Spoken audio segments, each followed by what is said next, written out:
Hey guys, I'm Dimension Jump and today we're doing my top 5 things that I find within Age of Calamity. Now, with the game being released a few weeks ago, and since playing it, I have found the game to be really interesting and cool, and how we've seen Hyrule back before Calamity Ganon took over the Hyrule Castle and the Guardians and the Divine Beasts, and saw how Zelda, Link, and the champions going through that particular time period before the main event of Breath of the Wild. Now, there will be some spoilers from the list I'm going to be talking about, so I suggest playing the game right through to the end, so that you'll be able to understand some of the things that I'll be talking about in this video. So, for number 5 is getting to see what Hyrule was like 100 years ago.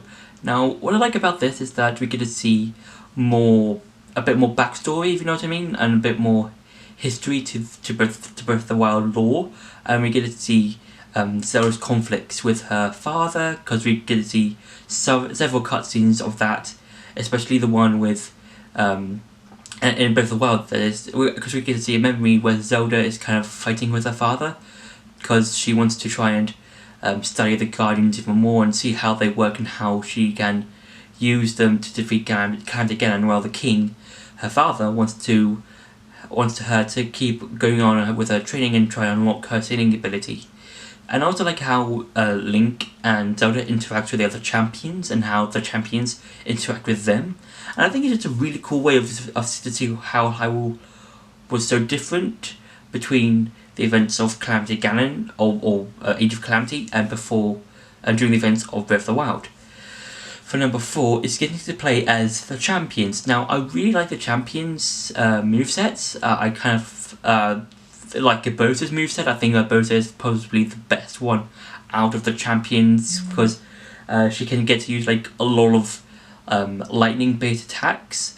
I'm not saying that the other champions, Daruk, Mipha, and Rivali are bad. I'm just saying I feel like that Bowser uses her abilities more than the other champions, because with Daruk, he kind of uses Daruk's protection when he's doing his special attack, and if you hold, I think, the said R button, and it kind of creates like a large Daruk's protection. But with Mipha, she can only use Mipha's Grace when she's attacking a lot of enemies with her special attack, and with Rivali, he can only fly and he can make tornadoes and stuff. I don't think that's actually kind of... It's interesting, but I kind of feel like that Bowser uses her lightning abilities more often, and I do really like playing as a champion. I think that's really, really cool, and seeing how they fight with their own unique abilities.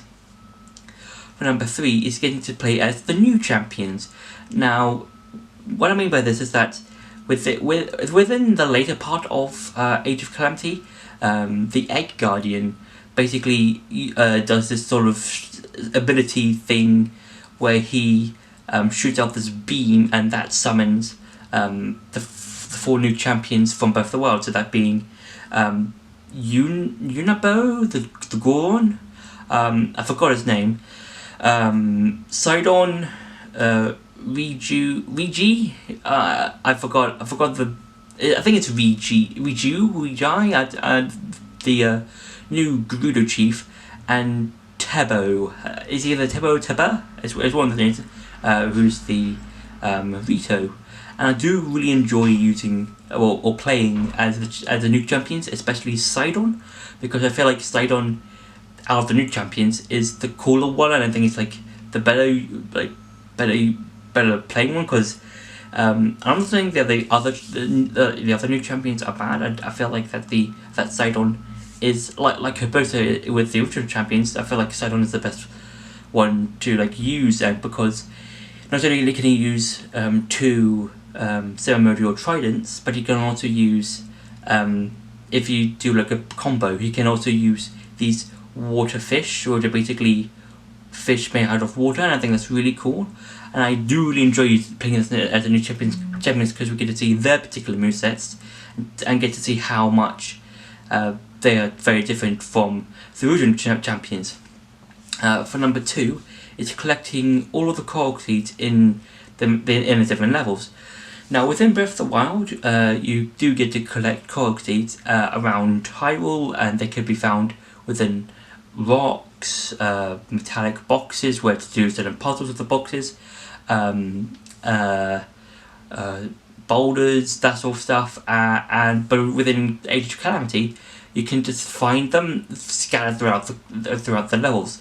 So there could be one hidden underneath a box, one with a flower, the timed leaf trial one, and etc, etc. And I really do enjoy this. I think it's a lot better than the way you had to do it within Breath of the Wild, because you had to they were literally scattered all over the world, and with Age of Calamity they could be, a few miles away from each other or a few meters away or something like that, and I think that's quite cool. And also there's a certain amount of ones within each level, and plus that's a lot cool.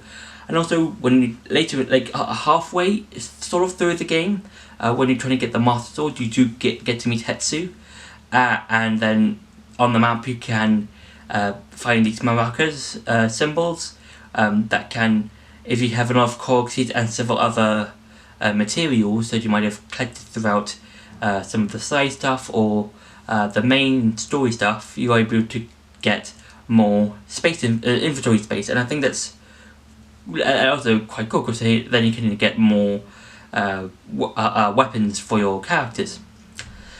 And for number one is the music. Now, I really enjoyed the music in Age of Calamity, because a lot of the stuff is basically a remix of older songs or songs you can find in Breath of the Wild. For example, the champion themes, all of those are remixed, and I think they're all cool, and I do really enjoy listening to those songs, because they're just really cool, and I do enjoy how they kind of fit the game, kind of like how the champion themes fit in the in Breath of the Wild, because with I feel like that in Breath of the Wild the themes kind of suited the champions at that moment, because for example with Daruk, it's kind of like, he's big, strong, sort of headstrong, that's also, he's kind of like a sort of like that kind of like brother that you have, but with Age of Calamity it's kind of like, jazzed up, sort of kind of like, it's basically because you're in battle, and I feel like that's why